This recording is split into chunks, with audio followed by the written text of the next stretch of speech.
Taigi, tai prisijungiam prie admino ir čia kairiai pusėje matome yra atsiradęs naujas objektas projects.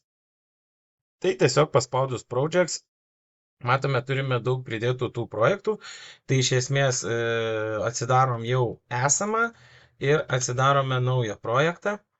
Ir paprasčiausiai sukraunam taip, kaip kitas projektas sukrautas. Tai čia mes nueinam į See All Projects, atsidaro puslapis ir matom visus projektus.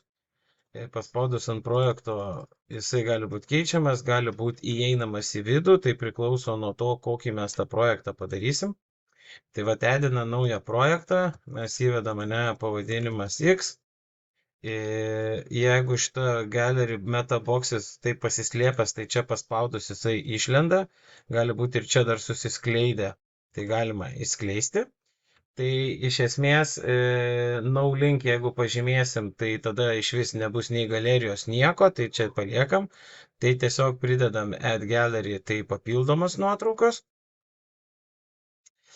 Ir pats pagrindinis set feature image. Tai vat du pagrindiniai momentai, ne, kurie šitoje vietoje yra aktualūs: feature image, galerija ir pavadinimas. Ir padarom publish, tai pavadinimas užsideda ant viršaus, o galerija atsiranda šitas. Ir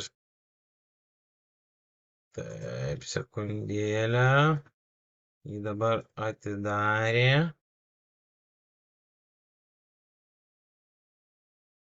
Taip.